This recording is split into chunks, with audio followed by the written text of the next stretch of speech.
आप 1 घंटे से 1:15 तक आप फॉर्म भर लो, जो भी आपको लगे। 1 घंटे में कर सकते हो तो 1 घंटे में कर लो, 1 घंटे 15 मिनट में लगेगा। आप करोगे टारगेट 1 घंटे का ना, तो अपने आप ही 1 घंटे 15 मिनट लग जाएगा। आपको 100 सवाल करने हैं। अब आपको कैसे पता चलेगा कि आपका एग्जाम किस दिन है और कौन से जिले में है? तो आपको रिजर्वेशन वगैरह भी करवाना होगा, है ना। तो उसके लिए आपको 15/7/2024 से, यानी 2-3 दिन बाद से आप इस वेबसाइट पे जाएंगे। यहाँ पे आप अपना जो रजिस्ट्रेशन नंबर है और साथ में मोबाइल नंबर वगैरह डाल लेंगे, तो आपका डेट आ जाएगी, एग्ज़ाम की डेट आ जाएगी, कौन से दिन एग्ज़ाम है, ठीक है। और दूसरा कौन से जिले में है। तो वाली में एग्ज़ाम होगा और 12 से 2 ही होगा, यानी 2 घंटे का एग्ज़ाम होगा। रिपोर्टिंग टाइम हर दिन 9:30 बजे होगा। अगर एग्ज़ाम 12 बजे है तो 1.5 घंटा पहले यानी 10:30 बजे एंट्री बंद हो जाएगी।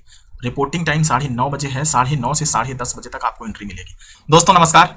बिहार सरकार द्वारा जो कांस्टेबल वैकेंसी निकाली गई थी केंद्रीय चयन परिषद की तरफ से, सिपाही भर्ती, उसका अब एग्जाम की डेट आ गई है और एडमिट कार्ड निकलने की डेट आ गई है। अब आपकी तैयारी बिल्कुल टू द पॉइंट और एकदम लास्ट प्रिपरेशन मोड में आ जानी चाहिए।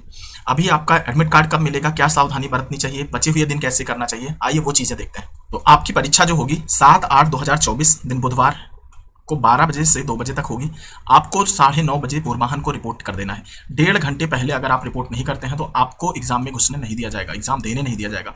इस बात का ध्यान रखिएगा, क्योंकि 12 से 2 आपका एग्जाम है 2 घंटे का, लेकिन आपको पहुंचना है 9:30 बजे। दूसरा 11 तारीख को है रविवार को, 11/8, ये आपका 7 अगस्त को एग्जाम है, एक डेट दी, 11 अगस्त को है, 18 अगस्त को है और 21 अगस्त को है। कुल मिलाकर के 4 पालियों में आपके एग्जाम कराए जाएंगे। 4 नहीं, अभी और हैं, 25 अगस्त और 28 अगस्त, तो 6 पाली हो गई। 6 पाली में आपके एग्जाम करवाए जाएंगे और फिर नॉर्मलाइजेशन तो होना ही है। सभी में एक दिन में एक पाली में एग्जाम होगा और 12 से 2 ही होगा, यानी 2 घंटे का एग्जाम होगा। रिपोर्टिंग टाइम हर दिन 9:30 बजे होगा। अगर एग्जाम 12 बजे है तो 1.5 घंटा पहले यानी 10:30 बजे एंट्री बंद हो जाएगी। रिपोर्टिंग टाइम 9:30 बजे है, 9:30 से 10:30 बजे तक आपको एंट्री मिलेगी। तो इस बात का खास ध्यान रखिएगा, नहीं तो भागते दौड़ते आप एग्जाम में पहुंचेंगे तो आपका एग्जाम भी खराब हो जाएगा। तो इस बात का बहुत अच्छे से ध्यान रखिएगा कि परीक्षा केंद्र पर टाइम पे पहुंचिएगा। अब आपका ई एडमिट कार्ड डाउनलोड कैसे होगा? तो डाउनलोड 7 तारीख को जिनका एग्जाम है बुधवार को, 7 अगस्त को जिनका एग्जाम है, उनको 31 जुलाई से 7 अगस्त तक 31 जुलाई से 7 अगस्त तक आपका एडमिट कार्ड डाउनलोड हो जाएगा। तो ये कुछ लोगों का एडमिट कार्ड पहले डाउनलोड होगा, कुछ का बाद में डाउनलोड होगा। जो 11 अगस्त को जिनका एग्जाम होगा उनका एडमिट कार्ड 4/8/2024 से लेकर के 11/8/2024 तक डाउनलोड होगा। इसी तरीके से 18 तारीख को जिनका एग्जाम होगा उनका एडमिट कार्ड 11/8/2024 से लेकर के 18/8/2024 तक। जिनका 21 तारीख को होगा उनका 14 से 21 तारीख तक होगा। जिनका 25 तारीख को एग्जाम होगा उनका 18 से 25 तारीख तक होगा। जिनका 28 तारीख को एग्जाम होगा उनका 21 से 28 तारीख तक। तो बहुत सारे लोगों का हो सकता है एडमिट कार्ड डाउनलोड हो ही नहीं शुरू में, तो वो समझ जाएं कि उनका डेट अलग है, डेट के हिसाब से ही वो अपना एडमिट कार्ड डाउनलोड होगा। अब कुछ लोगों का ऐसा हो सकता है, आप एक और चीज़ का ध्यान रखिएगा कि जब आपका एग्जाम है तो जिस दिन डाउनलोड होना स्टार्ट होगा उसी दिन या उसके अगले दिन आप एडमिट कार्ड डाउनलोड कर लेना। उससे फ़ायदा क्या है, हो सकता है कि आपके एडमिट कार्ड में आपने डाउनलोड किया और आपकी फ़ोटो ठीक से नहीं आई है। अगर आपकी फ़ोटो ठीक से नहीं आई है या नहीं है या ख़राब है, उस केस में आपको एक, अभी मैं दिखा देता हूँ इसी टाइम, ये वाला प्रिंट ले जाना है, ये वाला चीज़ लेके जाना है, घोषणा करनी है कि मैं अपना नाम डाल देना, पिता का नाम डाल देना, अनुक्रमांक डाल देना और दिनांक डाल देना किस दिन आपकी परीक्षा है, ये पूरा भर करके, और यहाँ पे अपनी फ़ोटो, अच्छी फ़ोटो लगा करके, मतलब जो नॉर्मल फ़ोटो होगी, क्योंकि आपके एडमिट कार्ड में अच्छी फ़ोटो नहीं आई है या ठीक फ़ोटो नहीं आई, यहाँ लगा करके राजपत्रित अधिकारी से साइन करवा लेना। राजपत्रित मतलब प्रिंसिपल हो गया, स्कूल के प्रिंसिपल, सरकारी कॉलेज के प्रिंसिपल राजपत्रित होते हैं, डॉक्टर होते हैं, ठीक है, डॉक्टर्स कर सकते हैं, या जो भी आपके यहाँ गैजेटेड ऑफिसर जिनको बोलते हैं, आप अपना अनुक्रमांक, नाम और हस्ताक्षर करके यहाँ पे साइन करवा लेना। अगर आपकी फ़ोटो ठीक नहीं है तो ये आपका एडमिट कार्ड के साथ में ये वाला घोषणा पत्र आपको साथ में लगाना होगा, ठीक है। ये क्लियर हो गया। ऐसा भी हो सकता है कुछ लोगों का एडमिट कार्ड डाउनलोड ही ना हो पाए या कुछ ज़्यादा बड़ी दिक्कत आ जाए। उस केस में जिनका 7 तारीख को एग्ज़ाम है उनको 5 तारीख को 10 बजे से 7 बजे तक, 5 बजे तक, 10 से 5 बजे तक यहाँ पे डुप्लीकेट एडमिट कार्ड मिल जाएगा, ठीक है। तो डुप्लीकेट एडमिट कार्ड कहाँ पे जाके ले सकते हैं? पटना में जो कार्यालय है, पटना में केंद्रीय चयन परिषद का कार्यालय है, वहाँ पे इस तारीख को ले सकते हैं। 11 जिनका एग्जाम है उनको 9 तारीख को मिल जाएगा। जिनका 18 को है उनको 16, यानी 2 दिन पहले आपको admit card, duplicate admit card यहाँ से मिल जाएगा, ठीक है। 28 तारीख वालों को 26 मिलेगा। आप अपनी डेट देख लीजिए। अगर आपका एडमिट कार्ड डाउनलोड नहीं हो पाया या आप एडमिट कार्ड डाउनलोड होने में असक्षम पाते हैं तो उस केस में आपको ये यहाँ से जाके डुप्लीकेट एडमिट कार्ड ले लेना है।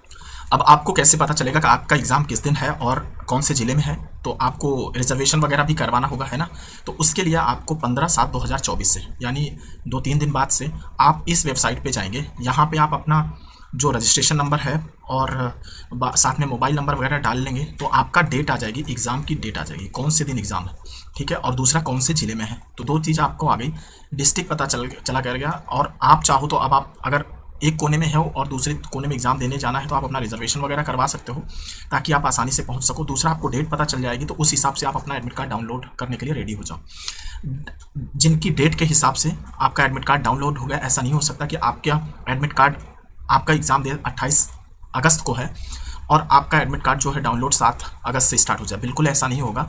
तो इसका ध्यान रखिएगा कि जैसे अगर 7 अगस्त को एग्ज़ाम है तो आपका 31 जुलाई से डाउनलोड होगा। 28 अगस्त को जिनका, 25 अगस्त को जिनका एग्जाम है उनका 31 जुलाई से एडमिट कार्ड डाउनलोड नहीं होगा। अब OMR सीट के रिगार्डिंग चीज़ें देख लीजिए। OMR पे आपका एग्जाम होगा और उसको प्रॉपरली भरना है। एक चीज़ और, बहुत सारे लोग, मैं आपको बताना चाहता हूँ, बहुत सारे लोग OMR शीट में गलती करते हैं। तो अगर OMR शीट में गलती हो गई तो आप चाहे जितनी मेहनत करके एग्जाम दे रहे हो सब बेकार है। तो इस OMR शीट की जो कॉपी है कैसे रहेगा वो उसमें दिया हुआ है। हम आपको दिखा देते हैं कहाँ पे है। ये OMR शीट है, आपकी सामने है। इसमें क्या होगा, जब आप पहुंचेंगे तो वहाँ पे आपके पेपर में एक वो हिंदी या इंग्लिश में लिखने के लिए थोड़ा सा रहेगा। तो इस पेज में बचे हुए में आप अंग्रेजी में यहाँ पे अपनी राइटिंग में लिखना है यहाँ तक।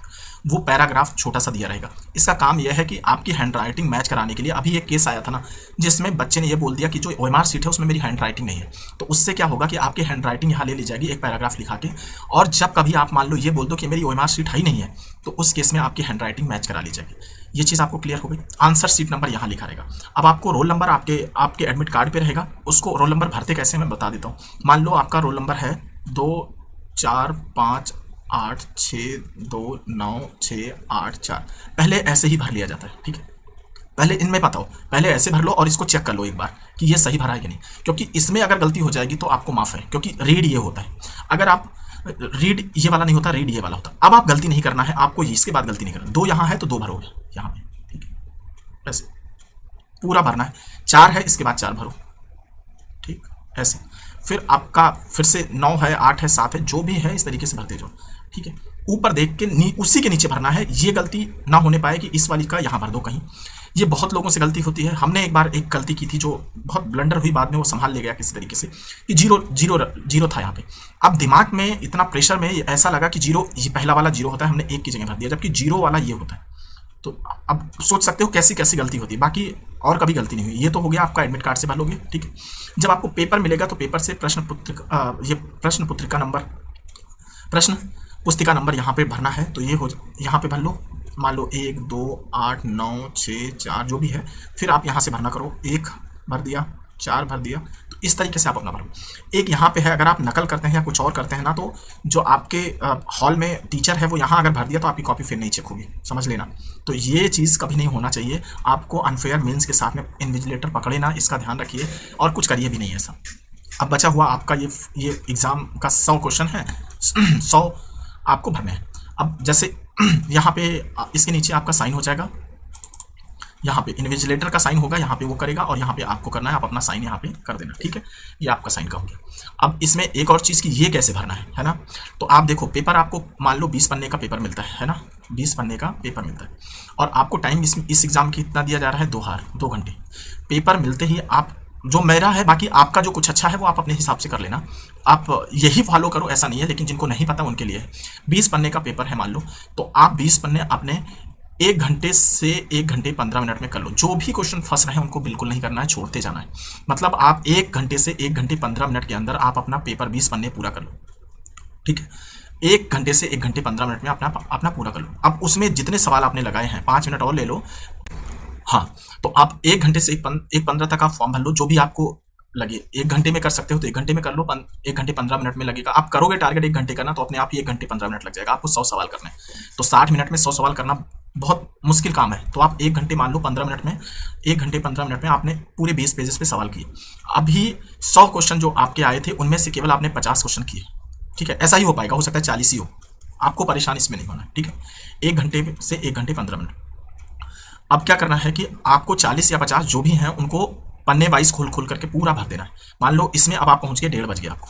अब आपके पास बचा है कितना मिनट, 30 मिनट। अब 30 मिनट में बचे हुए 50 क्वेश्चन आपको करने हैं या 60 क्वेश्चन करने हैं। ऑलरेडी क्वेश्चन पढ़े हैं, फटाफट उनको खोलते जाइए और करते जाइए। जहां तक हमें समझ में आया है कि ये जो अभी लिखित परीक्षा होगी, ये केवल क्वालिफाइंग है। इससे 5 गुना लोग लिए जाएंगे, 5 गुना 21,000 वैकेंसी है, तो लगभग 1 लाख के ऊपर लोगों का सिलेक्शन होना है। तो और दूसरा चीज़, ये जो परीक्षा के का में मार्क्स होंगे वो काउंट नहीं किए जाएंगे, यानी आपकी मेरिट बनाने में काउंट नहीं किए जाएंगे, केवल आपको जो शारीरिक परीक्षा है उसके लिए केवल एलिजिबल कराए जाएंगे। तो टेंशन लेने की जरूरत नहीं है। दूसरा, नेगेटिव मार्किंग शायद नहीं है, जितना मैंने पढ़ा उसके हिसाब से हमें नहीं मिला। अगर नेगेटिव मार्किंग नहीं है तो आपने जो बचे हुए 60 क्वेश्चन हैं उनको बचे हुए 30 मिनट में से 20 मिनट में आप कंप्लीट कर लीजिए, ताकि जो मैक्सिमम आप सही कर सकते हैं वो कर दीजिए। अब आपके पास बचा 10 मिनट, और 10 मिनट में आप क्या करना है आपको कि बचे हुए, अगर नेगेटिव मार्किंग नहीं है तो बचे हुए सारे क्वेश्चन में या तो बी मार दीजिए या सी मार दीजिए, या बी मारिए या सी मारिए, कोई एक पकड़ के पूरा मारिएगा। तो या तो बी मार दीजिए या सी मार दीजिए, ठीक है। अगर नेगेटिव नहीं है, और नेगेटिव है तो आप छोड़ देना वहीं पे, ठीक है। इस हिसाब से आप करोगे, आपका सिलेक्शन पक्का है। आपके यहाँ जो भी 8 से 10 लाख 12 लाख लोग बैठेंगे, उनमें से केवल मतलब 1 लाख तक के लोग इस परीक्षा में क्वालिफाई करेंगे, तो आपके लिए मौका ही आराम से, बहुत ज़्यादा कट ऑफ नहीं जाएगी इसकी। हाँ ये है कि अगर आप 100 में से 30 मार्क्स नहीं लाते तो आपको शारीरिक परीक्षा में नहीं जाने दिया जाएगा। बाकी कट ऑफ कितना आता है वो बाद में पता चलेगा, क्योंकि नंबर ऑफ कैंडिडेट और नंबर ऑफ वो कितना नंबर पाते हैं उस पर डिपेंड करेगा।